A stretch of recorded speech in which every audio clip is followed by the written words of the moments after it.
সাহারা, জন্ম 19 জুন 1990, একজন বাংলাদেশী চলচ্চিত্র অভিনেত্রী। সাহারার চলচ্চিত্র জগতে পথচলা শুরু হয়েছিল শাহাদাত হোসেন লিটন পরিচালিত রুখে দাঁড়াও 2003 চলচ্চিত্রের মাধ্যমে। তিনি প্রিয়া আমার প্রিয়া চলচ্চিত্রে অভিনয়ের জন্য সর্বাধিক পরিচিত লাভ করেন। এছাড়া তার অন্যান্য ব্যবসাসফল চলচ্চিত্রসমূহ হল বলবো কথা, বাসর ঘরে, ভালোবেসে বউ আনবো, প্রেম কয়েদি, রাস্তার ছেলে, সাহেব নামে গোলাম, 5 টাকার প্রেম, বড়লোকের 10 দিন, গরিবের একদিন, বসো নাম্বার 1 ইত্যাদি।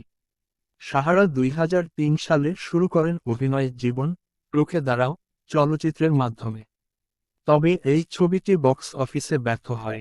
দ্বিতীয় চলচ্চিত্র ভাড়াটে খুনি ও ফ্লপ হয়। এই সময়ে তিনি আলেকজান্ডার বু রসাথে, অর্ডার, লাকি 7 ও ড্যাম কেয়ার এর মতো মারপিটধর্মী চলচ্চিত্রে অভিনয় করেন।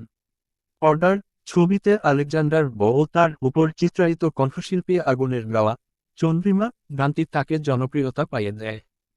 এই গানটি মূলত অন্তরা মালির বিখ্যাত গান মাখমাল এই বাদান এর পুনঃসংস্করণ।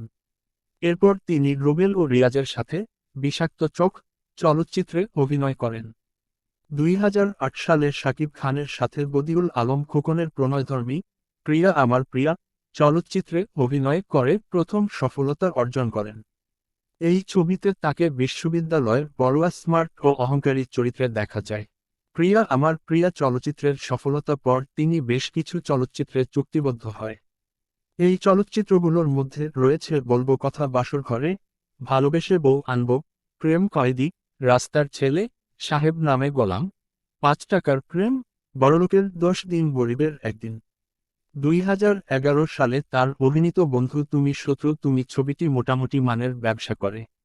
এরপর শাকিব খানের বিপরীতে অভিনীত তার বসো নাম্বার 1 চলচ্চিত্রটি ব্যবসা সফল হয়। পরের বছর শাকিবের বিপরীতে তার খোদার পরে মাই নেম ইজ সুলতান ছবি দুটি ব্যবসায়িকভাবে সফলতা অর্জন করে। সর্বশেষ তাকে 21 মার্চ 2014 সালে মুক্তিপ্রাপ্ত তোকে ভালোবাসতেই হবে চলচ্চিত্রে অভিনয় করতে দেখা গেছে। 2015 সালে বিয়ের পর তিনি চলচ্চিত্র থেকে বিদায় নেন। ছোটবেলা থেকেই সাহারা নাচ শিখেছেন নৃত্য পরিচালক আজিজ রেজার কাছে। 2005 সালে বাবাকে হারানোর পর তিনি আর লেখাপড়া চালিয়ে যেতে পারেননি। ঢাকা টু বোম্বে ছবির প্রযোজক মাহবুবুর রহমান মনির সঙ্গে 2015 সালের 8 মে বিবাহ বন্ধনে আবদ্ধ হন।